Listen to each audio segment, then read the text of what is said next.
Que vive y reina, mis hermanos, vamos a inclinar nuestro rostro en reverencia a nuestro Padre Celestial una vez más, hermanos, para poner en sus manos esta enseñanza que está a punto de ser impartida. Bendito Padre Celestial, en esta preciosa tarde que nos estás regalando, Señor, te damos las gracias, Padre, por tu gracia, por tu misericordia, Señor, porque nos has dado vida, nos has dado salud a todos los que estamos aquí presentes, Señor, y nos has dado la oportunidad de volver a reunirnos aquí en este lugar, Señor. Te damos gracias, Señor, ponemos en tus manos a todos y cada uno de los presentes para que nos pongas receptivos al mensaje que tú hoy quieres enseñar. Cedo enteramente el lugar a tu Santo Espíritu para que ministre, que toque corazones, que toque en lo más profundo de nuestra alma, Señor, a través de la predicación fiel y precisa de tu palabra. Te damos gracias, Padre Celestial, y nos disponemos a escuchar esta enseñanza en el nombre de tu Hijo amado Jesucristo. Amén y amén. Vamos a sentarnos, familia. Vamos rápidamente, hermanos, ahí a la carta a los Romanos. Vamos a iniciar nuestra enseñanza de esta tarde.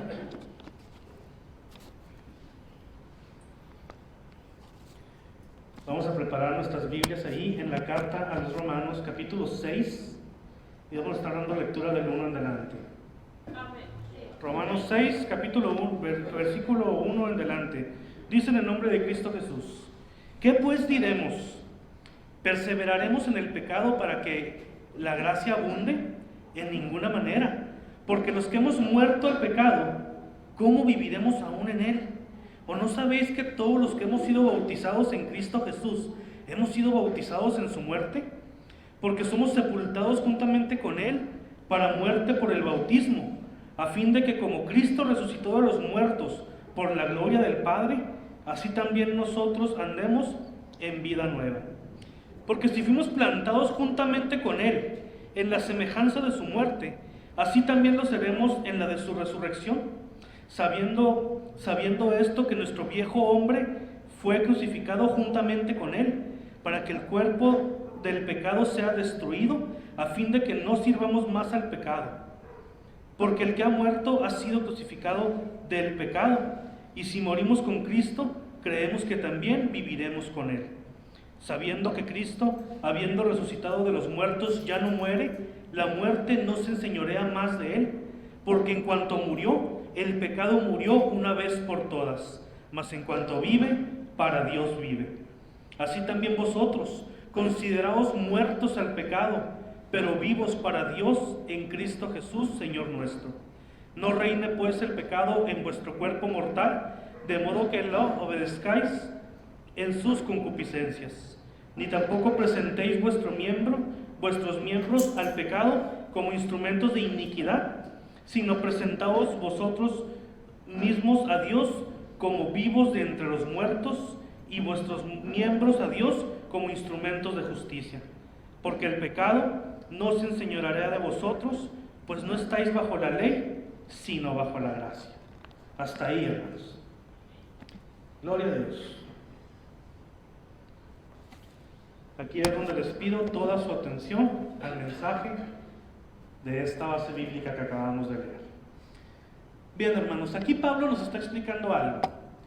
Este pasaje definitivamente es una de las enseñanzas más importantes que no solamente Pablo, sino que cualquier apóstol, predicador, pastor o quien sea puede darle a la iglesia.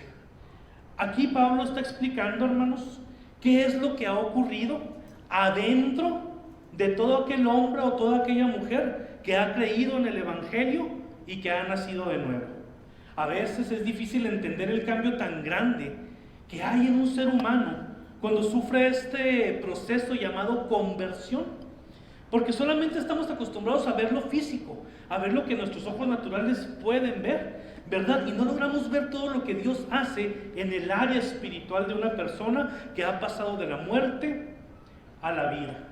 Yo te pregunto, hermano, ¿qué tan increíble para ti sería, por ejemplo, ver una flor marchita, una flor que está seca, muerta, gris, y que de repente frente a tus ojos, delante de ti, esa flor empieza a recobrar su postura, empieza a recuperar su color, empieza a recuperar su aroma, empieza a recuperar su belleza delante de ti en cuestión de segundos? O te hago una pregunta todavía más seria. ¿Qué tan impresionado tú estarías de ver que un montón de huesos secos, llenos de polvo, empiezan de repente a unirse, a crear sangre, tejidos, venas, músculos, piel, y que de repente se forme un corazón que ya era polvo, pero que frente a ti se materialice y comience a latir de nuevo. ¿Sería eso un milagro para ti? Pues espiritualmente, hermano, eso es lo que ocurre. Ese es el poder de la obra de Jesús en la cruz del Calvario, y eso es de lo que está hablando el apóstol Pablo. Pablo está enseñando lo que ha ocurrido en el interior de los creyentes. Hermanos, estas son las buenas nuevas, del Evangelio. Y tú y yo como creyentes debemos de entender lo que ha ocurrido en nuestro espíritu cuando nos convertimos al Evangelio. Nos podemos hacer preguntas como: ¿por qué he sido salvo? ¿Por qué he recibido gracia? ¿Por qué he sido perdonado? ¿Por qué he sido justificado? ¿Por qué la Biblia dice que yo soy santo o santa? La respuesta es muy sencilla: por Jesús y solo por la obra de Jesús. Y Dios te ha llenado de gracia, porque cada vez que te voltea a ver, hermano, Él no ve lo mismo que el mundo ve, sino que si tú has recibido el sacrificio de Cristo y eres portador del Espíritu Santo, has creído en la obra redentora de la cruz del Calvario y has nacido de nuevo, entonces cada vez que Dios voltea a verte a ti, no ve tu pecado, no ve tus imperfecciones, no ve tu humanidad. Lo que Él ve es el rostro de su Hijo amado Jesucristo. Él ve la pureza de Jesús, Él ve la justicia de Jesús, Él ve la santidad de Jesús en tu vida, en tu rostro. Qué bendición tan grande. Pero a veces no comprendemos esto y queremos seguir viviendo igual a pesar de haber recibido el mejor regalo que puede existir, que es el perdón de Dios y la redención que Cristo ganó para nosotros. Y ahora Pablo está hablando del pecado. Leímos una porción del capítulo 6. Pero ¿saben por qué Pablo habla de esto? Porque en el capítulo 5 ya había tocado este tema, hermano, y había dicho él una frase que los creyentes en aquel entonces habían entendido mal, como hoy muchos miembros de la iglesia también entienden mal. Si nos vamos un capítulo atrás a Romanos 5, ahí en el versículo 20, Pablo está diciendo: pero la ley se introdujo para que el pecado abundase, mas cuando el pecado abundó, sobreabundó la gracia. Repito, dijo Pablo, cuando el pecado abundó, sobreabundó la gracia. ¿La gracia de quién? La gracia de Dios. Y muchos creyentes entendieron mal estas palabras. Hay muchos que pensaron: bueno, si la abundancia del pecado hizo que sobreabundara la gracia de Dios, pues entonces voy a pecar más para que Dios derrame más gracia. Pero ahora en el capítulo 6, Pablo rápidamente corrige este pensamiento y les pregunta: ¿vamos a perseverar en el pecado para que la gracia abunde? Y él mismo responde, y él dice: de ninguna manera. Y Pablo nos enseña cuál debe de ser nuestra postura con respecto al pecado. Y él dice: hemos muerto al pecado. E inmediatamente habla del significado del bautismo en agua. Él dice: ustedes que ya se bautizaron, cuando ustedes se sumergieron en las aguas, eso representa que ahí abajo se va a quedar el viejo hombre, la vieja mujer, la pecadora, la llena de blasfemia, la llena de inmundicia, la persona condenada al infierno. Ahí se va a quedar la humanidad del ser humano natural, se queda abajo del agua. Pero cuando sales, tú estás testificando que te has identificado con Cristo, no solamente en su muerte, sino que también en su resurrección. Que a ti también te espera una eternidad, no por tus méritos, sino porque Dios le ha placido darte salvación. Y entonces aquí tenemos dos pasos básicos en la vida del cristiano. Número 1, la conversión. Naces de nuevo en Cristo Jesús, te arrepientes de tus pecados, tú te volteas a Dios, te reconcilias con Él y aceptas el regalo que Jesús nos dio en la cruz.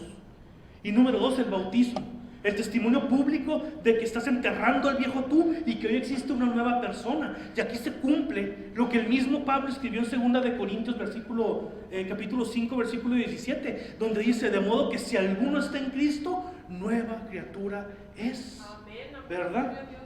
Entonces, hermano, ¿qué es morir al pecado? Pensé mucho cómo explicarte lo que es morir al pecado, y se me ocurrió, hermano, una ilustración que creo que te va a servir. Imagínate, hermano, ahorita los que estamos aquí, la mayoría somos casados, ¿verdad? Ya estamos en la etapa del matrimonio. Sin embargo, hermanos, todos en algún momento podremos recordar lo que era tener un novio o una novia.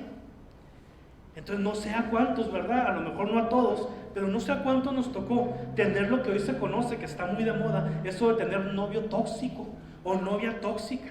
Entonces imagínate, hermanos, que la relación está mal. Imagínate que hay un noviazgo donde la relación no va bien, donde el hombre o la mujer son demasiado obsesivos, posesivos, donde son incluso violentos, donde faltan el respeto, y de repente uno de los dos dice, ya, hasta aquí llegó esta relación.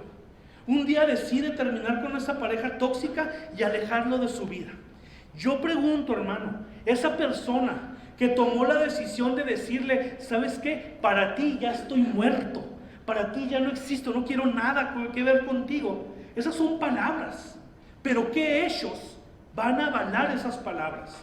Por ejemplo, si tú tienes o tuvimos alguna relación que se tuvo que acabar por nuestra sanidad, por nuestro bien, el proceso de ahorita a cualquier joven sería decirle, ¿sabes qué? Si tú de verdad has muerto para esa persona que te hacía tanto daño, bloquea lo del Facebook, bloquea lo del WhatsApp, borra su número de celular. Hay que deshacerte de las cosas que él te regaló o ella te regaló, que te recuerdan a esa relación. Ignóralo si te lo topas en la calle y evita ir a lugares donde te lo puedas topar.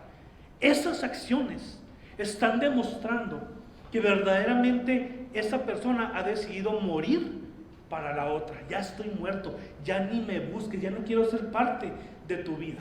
Hay un proceso de cosas que hacer para verdaderamente desaparecer de la vida de una persona. Eso es lo que se tendría que hacer. Ahora, hay personas tan tóxicas y tan mal emocional y espiritualmente, que es posible que ese exnovio o esa exnovia se obsesione tanto contigo y te busque y te siga y te investigue y ande interrogando a tus conocidos para saber de ti, qué haces, qué has hecho, con quién andas, qué estás haciendo de tu vida, y que no deje de buscarte incluso hasta llegar al acoso. Qué miedo, ¿verdad? O sea, qué mal está eso. Hermano, déjame decirte que así, como ese novio tóxico, enfermo, que te acosa, que te busca, que a pesar de que tú dijiste que ya no quieres nada con él, así es el pecado. El pecado es terco, el pecado es insistente, es tóxico, es acosador. Y aunque testifiquemos que hemos muerto al pecado, él va a seguir insistiendo en tu vida para que vuelvas a aceptarlo. Yo hoy quiero hablarte de algunos pecados que se predican muy poco, hermanos. Sabemos que en Cristo no hay pecado chico y pecado grande. No hay pecado capital. No hay pecado grave y no tan grave. No hay mentiras negras y blancas. Hay pecado y punto. En esta misma carta a los romanos, Pablo enseña que la paga del pecado es muerte. Y él dice, la paga del pecado es muerte. No de algunos pecados o de los no tan graves. No, la paga en general del pecado es la muerte. Pablo nos enseña en sus cartas los pecados que más se predican y que todos conocemos. En Gálatas capítulo 5, en Primera de Corintios capítulo 6, Pablo da listas, ¿verdad? Da listas de pecados. Si yo les dijera, a ver, familia de Camino de Fe, vamos a hacer una lista de pecados, ¿qué dirían? Bueno, adulterio, fornicación, homicidio, contiendas, hechicerías, idolatría, herejías, pleitos, enemistades, envidias, celos, ira, toda esta clase de pecados que conocemos y que sabemos que son pecado, ¿verdad? Entonces los identificamos. Pero Jesús habló también de un pecado más. Habló de un pecado imperdonable, que ese ya lo enseñamos y ya lo explicamos. ¿Cuál es el pecado imperdonable? El pecado imperdonable es la blasfemia contra el Espíritu Santo. ¿Y cómo se blasfema contra el Espíritu Santo? Siendo un incrédulo. ¿Cuál es el pecado imperdonable, hermanos? Que se te testifique, que se te predique, que se te den pruebas, que se te hable del Evangelio, que te llenes de la palabra de Dios y que aún así tú decidas no creer. Esa incredulidad es el pecado imperdonable. Pero hoy te quiero enseñar, hermano, otro tipo de pecados, igual de graves, igual de peligrosos. Pero ¿saben estos pecados qué tienen de diferente? Este mensaje, hermano, se titula 6 asesinos silenciosos. Son pecados, hermano, que se meten en tu vida sin hacer mucho ruido. Son pecados que ni parecen pecados, Y hoy te quiero hablar de 6 enemigos o 6 asesinos silenciosos, pecados que no hacen ruido cuando entran en tu vida, pecados que los analizas y a veces ni parecen pecados, pero que si no los detectamos, hermano, pueden acabar con vidas cristianas. Son 6 asesinos silenciosos que han logrado acabar con iglesias enteras y que deseo que no toquen a ningún hijo de Dios aquí en Camino de Fe. 6 asesinos silenciosos que atacan a la iglesia. 6 asesinos silenciosos que no te das cuenta cuando ya estás cometiendo este pecado y que, como dijo Pablo, te lleva a la muerte. Número 1, asesino silencioso número 1, la distracción. Una de las cosas más importantes, hermano, que debe haber en un culto es la reverencia a la palabra de Dios. ¿Qué significa esto? Es muy sencillo, hermano, que en el momento en que la predicación comienza, nada, y escucha bien, nada, absolutamente nada es más importante que escuchar la palabra de Dios. Hermano, yo sé que es muy común y muy normal voltear a ver cualquier ruido, pero es necesario que sepan que una pequeña distracción es un enemigo silencioso, asesino de vidas cristianas. Y sí, hermano, cuando en este punto yo te voy a pedir a ti un esfuerzo muy grande, que incluso yo también tengo que hacer, es un esfuerzo sumamente grande. Cuando Dios está hablando, no importa nada más, no importa tu celular, no importa absolutamente nada, no importa el que se levantó al baño, no importa el carro que pasó rezumbando el motor, no importa el pajarito que anda aquí volando a veces, no importa el sueño que tengas, no importa el hambre que traigas, Dios está hablando. Dios está hablando. En la Biblia hay la historia de un joven llamado Eutico que se distrajo tanto de la palabra de Dios que hasta se quedó dormido de un 3er piso y se cayó y se mató, hermano. Si no estaba ahí Pablo para con el poder de Dios resucitarlo, quién sabe qué hubiera pasado. Hermano, las distracciones son veneno para la vida cristiana. Son veneno. Y tenemos que aprender a separarnos de toda nuestra vida cuando Dios está hablando. No hay negocios cuando Dios está hablando. No hay pendientes, no hay trabajo, no hay preocupaciones, no hay problemas que dejé en casa, no hay estufas prendidas, no hay nada, hermano, cuando Dios está hablando. Cuando Dios está hablando, nos callamos y escuchamos con reverencia la palabra de Dios. Si un hermano se levanta porque va al baño, que se levante, a ti no te importa a dónde va. Si de repente hace aire y las cortinas se están moviendo, que se muevan, hermano, que nos caiga aquí una tromba de agua, no importa, Dios está hablando. No importa el clima, no importa la calle, no importa absolutamente nada, Dios está hablando. Esa es una de las razones por las que Camino de Fe hace los servicios cortos, hermano, para no darnos pretextos a nosotros de que nos hagan caer en distracciones. Entonces, hermanos, el diablo está feliz de ver cómo tú te distraes de las cosas de Dios. Y esto no solamente aplica aquí adentro de la iglesia, también afuera. Si las distracciones hacen que solamente te acuerdes de Dios los domingos, ojo, porque si solamente los domingos te acuerdas de Dios y cuando vienes a la iglesia hasta una mosca logra distraerte de la predicación de la palabra, cuidado, hay un enemigo silencioso que puede acabar con tu fe poco a poco, porque en el momento en el que Dios quería darte esa palabra de sanidad, esa palabra de restauración, esa solución a tus problemas, tú estabas viendo allá en la calle, tú estabas viendo el pájaro que voló, tú estabas viendo a ver a ver quién fue al baño. Tú estabas viendo que eso no hay atrás. Y puedes perder, hermano. Puedes perder lo que Dios tiene para ti en este domingo. Le doy gracias a Dios, hermano, porque muchos de ustedes, algo que yo sí les agradezco mucho y que a mí me motivan esas palabras. Muchos de ustedes me han dicho, ¿sabes qué, Jorge? Es que yo a usted le entiendo muy bien lo que predica. Es que usted predica muy claro y yo logro entender bien todas sus predicaciones. Esas palabras a mí me exhortan, hermano, y me dan gozo y se las agradezco mucho. Pero deben de saber que esas palabras les están dando a ustedes una responsabilidad. La responsabilidad de entender que entonces no hay pretextos para distraernos porque no entendemos. Tristemente, hermano, la mayoría de las iglesias ahorita de aquí de Nuevo Casas Grandes tienen mensajes inentendibles, larguísimos de más. hermanos, gracias a la poca preparación de sus predicadores, pero gracias a Dios aquí no es el caso. Así que no caigamos en el pecado de la distracción. Cuando Dios está hablando no va a pasar nada. Dios no te va a pedir tu atención para quemarte tu casa. Dios no te va a pedir tu atención para traerte problemas allá afuera. Dios te va a traer tu atención para bendecirte, para restaurarte, para sanarte, para darte soluciones, para quitar los problemas de tu vida. Para eso Dios te va a hablar, para consolarte, para quitar la tristeza, para quitar el odio, para quitar lo que traes cargando en tu corazón que te está haciendo daño. ¿Tú crees que Dios va a permitir que pase algo allá afuera? Hermano, cuando Dios te está hablando, Dios cubre todo lo que te importa. Ahorita tu familia que está allá afuera, hermano, está cuidada por Dios, porque tú has hecho el sacrificio de darle a Dios unas horas de tu día. Entonces, el sacrificio de venir a escuchar lo que Dios quiere decirte en este domingo. Créeme, tu negocio, tu trabajo, tu casa, tu carro, todo está cuidado en este momento por el poder de Dios. Así que, ¿de qué te tienes que preocupar? De entender lo que Dios está hablando en este púlpito y ya. Eso es todo. Entonces, el asesino número 1 es la distracción.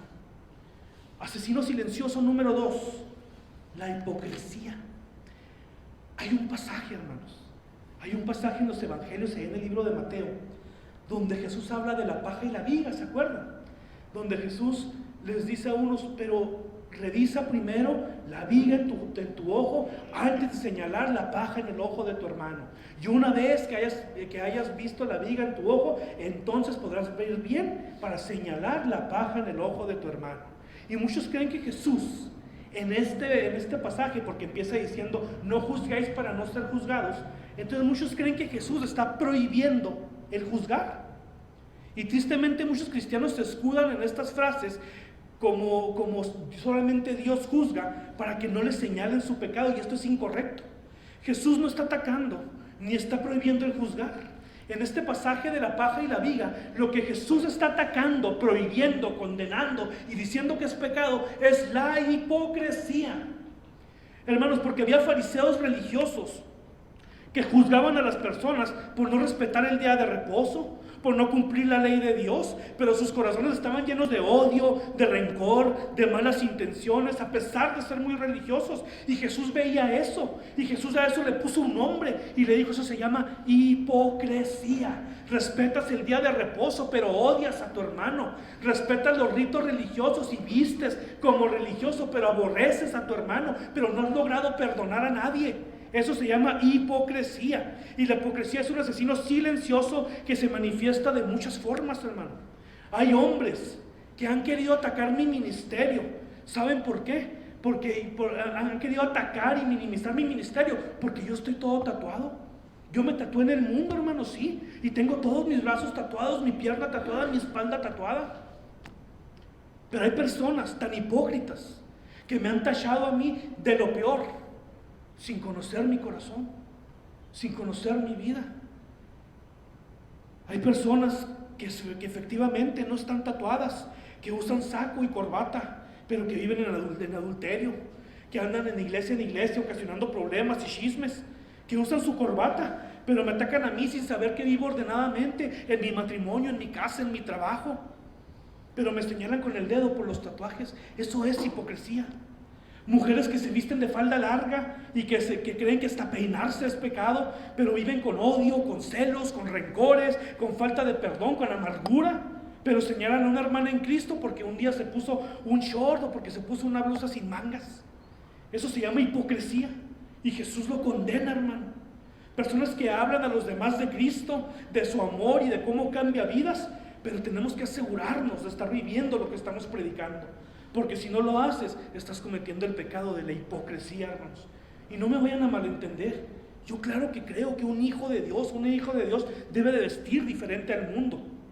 Pero también creo que el corazón debe de coincidir con la vestimenta. Que el corazón debe de coincidir con el exterior. Porque si no, eso se llama hipocresía. Ten cuidado, hermano, de cómo está tu corazón. Ten cuidado de qué traes en tu mente antes de ver cómo vistes. Antes de ver lo exterior, ten cuidado de aprender, hermano, a ver el interior de las personas. Hay personas que a lo mejor no han aprendido esta clase de valores cristianos, pero que han perdonado, pero que viven domingo a domingo congregándose, atentos a la palabra de Dios, que han crecido en valores, que han amado más a sus hijos, que han respetado más a su esposa. Eso es lo importante, hermanos. Si lo haces al revés, entonces se llama hipocresía. Y Jesús la condenó. La hipocresía, hermanos, es un pecado silencioso, porque ataca a muchas personas y no se dan cuenta. Porque ahorita en este momento, hermano, en domingo, hay iglesias llenas de personas vestidas de falda y de corbata y de saco, pero que no han cambiado por dentro, que no han cambiado sus vidas, que su corazón sigue lleno de odio, de amargura, de dolor, de tristeza, que están juzgando nada más a los demás. Ten cuidado, hermano, eso se llama hipocresía. Asesino número 3, la ignorancia. Un asesino peligrosísimo, silencioso, muy común tristemente. La ignorancia ha acabado con miles de vidas cristianas y ha dado pie a las peores blasfemias en la iglesia de Cristo. Te pongo algunos ejemplos de los que más hemos enseñado. Los pastores que piden diezmo le han dado al enemigo una de las mejores armas que el diablo tiene para atacar a la iglesia de Cristo. Y ha sido el tema por el que miles y miles y miles de personas no se quieren ni acercar a la iglesia, porque la ignorancia del tema del diezmo ha provocado temor y desagrado en muchas personas que querían buscar a Dios honestamente, que querían encontrarse con un Dios vivo, con un Dios espiritual que los abrazara, que los sanara, que los restaurara, pero en su lugar se han encontrado con un sobre con su nombre de parte de la iglesia esperando su dinero. Eso se llama ignorancia. Hay muchos que lo hacen por maldad, pero también hay muchas iglesias que lo hacen por ignorancia, que verdaderamente creen que les deben de exigir diezmo a las personas, y lo que hacen es sacarlas de la iglesia, alejarlas de Cristo, alejarlas de su salvación. Hermano, ¿de dónde crees que viene la doctrina herética, blasfema de la prosperidad? Esa que predica Maldonado, de que tienes que ser próspero y millonario a fuerzas, de la ignorancia. Y no del pastor que predica eso, sino de las personas que lo creen. ¿De dónde crees que viene la confesión positiva? Que te dice que todo lo puedes arreglar con tu boca, que si estás enfermo lo canceles, que si quieres dinero lo decretes, que si quieres esta bendición la declares. Viene de la ignorancia. ¿De dónde crees que viene esa mentira de que la esposa del pastor es pastora? De la ignorancia. ¿De dónde crees que viene que si no hablas en lenguas no estás bautizado por el Espíritu Santo? De la ignorancia. Hermano, te voy a platicar cómo esta clase de ignorancias ha logrado destruir vidas cristianas. A mi esposa y a mí nos tocó ver matrimonios en crisis, matrimonios hechos pedazos, donde había violencia, adulterio, falta de respeto. Y nos tocó presenciar, hermano, una supuesta consejería de una persona que creía que ella estaba muy preparada, y una mujer le dice: ¿sabes qué, mi hermana? Es que en mi matrimonio mi esposo me golpea, me insulta, me ofende, me amenaza, me es infiel, me hace esto, me hace el otro, me hace aquello. ¿Y sabes cuál fue la consejería, hermano? La consejería fue: no se preocupe, hermana, cuando pase eso y que su esposo le esté pegando y le esté insultando, usted cierre sus ojos y en su mente ate al demonio ese. Y en su mente diga: te ato, Satanás, y te ato. Usted mientras aguante los trancazos, porque al rato va a quedar atado. Mujeres víctimas de violencia, cuando ese desgraciado lo que merece es la cárcel, hermano. Pero por esta clase de ignorancia, esa mujer se quedó ya aguantando golpes, aguantando faltas de respeto, aguantando lo peor, y ese matrimonio quedó hecho trizas. ¿Por qué? Por la ignorancia. Otra, hermano, que nos tocó a mí y a Brisa escuchar algo increíblemente triste. Una persona que le estaba platicando a otra y le dice: ay, mi hermana en Cristo, sabe que ya no aguanto el dolor de una uña enterrada que traigo y que no se me quiere curar. Y ahí va la licenciada en teología a decirle: no se preocupe, yo tengo la solución.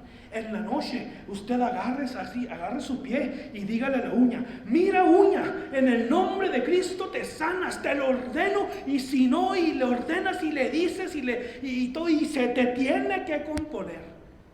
Y no me consta, pero casi creo que sí, la otra persona ahí estuvo en la noche y mira, uña, estoy hablando contigo, y te dices y que no. Hermanos, ignorancia. Sí, y una de las peores que he escuchado: no te preocupes, hermano, si alguien te quiere asaltar, si alguien te quiere golpear, si alguien quiere llegar a violentar tu familia, tú lo único que tienes que hacer es atarle la lengua al diablo, y lo atas, y lo atas, y lo desatas. Y bueno, pues quién sabe qué han visto, ¿verdad? Yo no sé si muchas películas o qué, pero eso es pura ignorancia, hermano. Cuidado con la ignorancia. La ignorancia es grave. Recuerda lo que dice la Biblia en Oseas. Dice el Señor: mi pueblo perece por falta de conocimiento. Mi pueblo muere por falta de conocimiento. La fe se muere por falta de conocimiento. La vida cristiana se puede apagar, hermano, por falta de conocimiento. Entonces, cuidado con la ignorancia. Cuarto asesino: la apatía. El asesino silencioso de la apatía. Una vez, hermano, un hermano en Cristo me dijo: hermano Jorge, a mí me gusta mucho cómo usted enseña. Yo quiero que un día a la semana, entre semana, me visite en mi negocio para que me quite algunas dudas y me disipule, me enseñe acerca de la palabra. Claro que sí, hermano, claro que sí. Entonces llegamos, hermano, fui la primera vez que me reuní con él y le dije: a ver, hermano, dime de qué quieres platicar, qué tema quieres que platiquemos. Y él me dice: mira, te voy a decir algo que yo le dije a mi mamá. Yo le dije a mi mamá: yo voy a la iglesia, yo te acompaño, yo no falto los domingos, pero a mí no me vas a quitar ni mis amigos, ni me vas a quitar mis salidas que tengo yo cada fin de semana, ni me vas a decir que deje de hacer esto, ni me vas a decir que deje de hacer lo otro. Hay otra persona que era adicto a tatuarse, a los tatuajes, ya yendo a la iglesia, y dice: no, pues yo no sé, yo sí voy a la iglesia, yo sí creo en Dios, pero yo no voy a dejar de tatuarme porque a mí me encanta. Hermanos, eso se llama apatía al evangelio. Existen muchas personas, hermanos, que viven con apatía su vida cristiana. Están dispuestos a venir a la iglesia, a no faltar, a convivir con los hermanos, incluso a cooperar en las actividades, pero no están dispuestos a tener cambios en su mente y en su corazón. Hermanos, muchas veces dejamos la iglesia para el último en nuestras prioridades. Ignoramos a la iglesia, ignoramos la predicación, ignoramos los consejos con tanta facilidad, y eso es sumamente peligroso. Cada sábado, hermano, aquí habemos personas barriendo y trapeando montones de tierra para ustedes. Cada fin de semana, hermano, ustedes tienen a su pastor a veces hasta la madrugada estudiando y preocupado por darles a ustedes un mensaje bien hecho, un mensaje bonito, un mensaje útil, un mensaje claro. Y a veces no puedo con el cansancio, hermano. ¿Saben por qué? Porque ustedes, gracias a Dios, tienen un pastor que prefiere morirse que vivir de la iglesia. Yo prefiero, hermano, dar la vida que vivir de ustedes, porque sé el pecado tan grande que es. Yo prefiero estar muerto que vivir de la iglesia de Cristo. Entonces yo tengo que trabajar y trabajar duro porque tengo una familia que depende de mí. Ahora yo les pregunto: ¿ustedes saben lo que hay detrás de una predicación? ¿Ustedes saben la entrega, el trabajo, la dedicación, la oración que hay detrás de cada mensaje? Hermano, valoremos eso. No seamos apáticos a la iglesia, ni mucho menos a Dios. Valoremos lo que tenemos y vengamos a la iglesia a lo que se viene, que es alabar a Dios, a adorar a Dios y a ser alimentado por el poder de su bendita y santa palabra. No seas apático. Hermanos, aquí en Camino de Fe no nos sirven los asistentes, los que van así como que a la escuela nomás a levantar la mano para que el maestro les ponga palomita. No, ven a lo que se viene a la iglesia, a crecer, a avanzar, a cambiar, a luchar contra tu pecado, a consolidarte con Cristo, con el evangelio. Ven, hermano, a tratar de hacer lo que sabes que es bueno, porque saben ustedes, hermano, aquí no hay niños, y los niños más chicos ya saben aquí lo que es bueno y lo que es malo, ya lo saben. Cuanto más nosotros los adultos ya sabemos lo que está bien y lo que está mal. Entonces es hora de luchar contra lo malo y abrazar lo bueno, aunque nos cueste lágrimas, sudor, trabajo y esfuerzo. Porque la Biblia nos dice: esfuérzate y sé valiente. Y luego nos da la más grande motivación: porque yo estoy contigo, dice el Señor. Hermanos, ya casi para terminar, asesino silencioso número 5, el conformismo. El no querer crecer en Cristo, el no querer madurar, el conformarse con ser un simple oyente de la palabra de Dios, es un asesino silencioso. Hoy las iglesias están llenas de personas que no quieren consagrarse al Evangelio, que les da pánico servir, que solamente quieren quedarse sentados, quieren venir una vez a la semana a escuchar una prédica y ya. Que no les pidas nada más, que no están dispuestos a darle un poquito más a Dios. Personas que se conforman con lo que escucharon el domingo y no buscan más de Dios entre semana, que se conforman con lo que oraron al final del servicio y no oran más entre semana. Cuidado, hermano, conformarte con un poco de Dios te puede llevar a perderte. No temas madurar, no temas servir a Dios, no temas ser llamado por Dios para hacer cosas para Él. No puedes hacer una oración en voz alta, pues entonces lucha para poder hacerlo porque es bueno. No te da demasiada pena pasar aquí al frente a testificar algo que Dios hizo en tu vida. Pues lucha, hermano, para poder hacerlo porque es bueno, porque bendices a la iglesia, porque bendices a tus hermanos. Y si no lo puedes hacer por vergüenza, entonces saca ese demonio de la vergüenza de tu vida, hermano, para que puedas hacer de provecho el Evangelio de Cristo. Cuidado, hermano, con el conformismo. Estoy seguro que hay muchos hijos de Dios que tienen un llamado desde que nacieron para ser pastores, maestros, evangelistas, músicos, predicadores, diáconos, lo que sea, pero que están inactivos, que están fríos, que están apagados. ¿Por qué? Por el conformismo. Y ojo, hermano, el conformismo puede asesinar el propósito de Dios para tu vida. Ay, yo nada más voy el domingo y ya, no me pidan más. Que Dios no me pida más. Que Dios no me pida un día entre semana porque yo trabajo, o porque yo estudio, o porque ese día descanso, o porque no, hermano, este conformismo va a matar tu vida cristiana. Y finalmente, uno de los asesinos más peligrosos y más silenciosos que se han metido a la iglesia, y que aquí en Nuevo Casas Grandes podemos ver iglesias llenas de este asesino llamado misticismo. Muchos han sido engañados por el poder del misticismo, hermanos. No voy a profundizar mucho en este último punto porque ya lo he enseñado a fondo, pero en resumen es lo siguiente: no vengas a la iglesia buscando magia para tus problemas. No vengas a la iglesia buscando apariciones milagrosas. No vengas buscando éxtasis emocionales. No vengas a buscando esas personas que tiemblan y que lloran desesperados y exagerados. La vida cristiana no es eso. La vida cristiana es una lucha interna por tener cambios en nuestra vida y vivir ordenadamente. Nuestra meta es parecernos a Jesús, y Jesús vivió amando, predicando, luchando contra la tentación para hacer la voluntad de su Padre. ¿Me prendes la música, por favor? Hermanos, la vida cristiana no son experiencias místicas. La vida cristiana no es que se te aparezca un santo. La vida cristiana no es que se te aparezcan ángeles. La vida cristiana es una lucha interna de tu espíritu contra tu carne, de tu espíritu contra el pecado, de luchar contra la tentación. Hermanos, estos enemigos han acabado iglesias completas, iglesias que ahí están, que la gente sigue asistiendo, que se sigue predicando, que hay un pastor. Aquí tenemos un músico y otro que se está preparando. Hay iglesias que tienen 20 músicos, pero que están muertas en el espíritu, porque se les metieron estos asesinos, el misticismo, gente apática. Hermano, he escuchado a personas decirle a sus pastores: ¿sabe qué, pastor? Yo le voy a ofrendar muy bien, pero a mí no me moleste. A mí no me pida que esté de ujier. A mí no me pida que me prepare para una enseñanza. A mí no me pida que le cuide a los niños, que le cuide a los jóvenes. No, mejor te doy una muy buena ofrenda y me dejas en paz.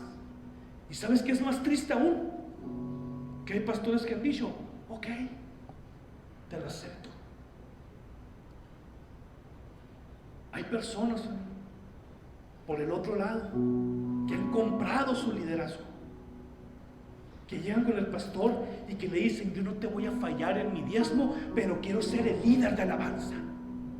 Yo no voy a faltarte ningún domingo, pero quiero ser el líder de los ujieres. Y compran algo que no está en manos del pastor, que es Dios el que lo da. Hermanos, hay iglesias que están siendo asesinadas poco a poco por estos venenos. Y qué sencillo a veces es decir, no, pues el pecado es matar a alguien, es adulterar, es fornicar, es mentir. Sí, hermano, pero estas cosas también son pecado. El no querer crecer en el conocimiento de la palabra de Dios, el ser apático a su palabra. Hermano, lo hemos dicho muchas veces y desde que dimos el estudio de la carta de Santiago lo he repetido una y otra vez. Ser no solamente oidores, sino todos en voz alta, sino ¿qué? Hacedores de la palabra de Dios. No venimos a escuchar una palabra, venimos a alimentarnos de ella. No venimos a escuchar un discurso motivacional del pastor. No, venimos a escuchar lo que Dios quiere que cambie yo este domingo, lo que Dios quiere que haga yo a partir de hoy. ¿Qué es lo que Dios quiere de mí? ¿Qué nos está pidiendo? Nos está pidiendo, hermanos, prepárense en conocimiento. Cuidado con el misticismo. No sean apáticos. No se distraigan tan sencillo. Aquí está la gloria de Dios. Porque la gloria de Dios se manifiesta donde 2 o 3 se reúnen en su nombre. Y aquí vemos más de 2. Aquí vemos más de 3 que venimos a regocijarnos en la presencia de Dios. Hermano, ten cuidado con estos asesinos. Se meten a veces sin que los pastores nos demos cuenta y se le empiezan a meter a la congregación y empiezan a ser muy silenciosos. El enemigo es paciente, hermano. El diablo es paciente y poco a poco permite que vayas saliéndote del camino, poco a poco, un paso a la vez. Él no tiene prisa, él no está apurado. Si Él ve que te estás saliendo de los caminos de Dios, Él te va a dar tu tiempo. Él no te va a empujar, porque Él sabe que poco a poco puede lograr el cometido de sacarte de la iglesia de Cristo. Hermano, lo hemos enseñado también. Yo no sé si la salvación se pierde. La palabra de Dios no nos revela eso. Yo sé que la salvación es por gracia y que la salvación se cuida. Y hayamos dicho, ¿verdad? Punto, hasta ahí. No pensemos más allá de lo que está escrito. La Biblia dice, la salvación es por gracia y la salvación se cuida al 100%. Pero hermano, ten cuidado. Ten cuidado porque es posible que el enemigo utilice estos enemigos tan callados, tan silenciosos, tan disfrazados, que logren sacarte de los caminos de Dios. Ponte de pie, hermano, y vamos a orar.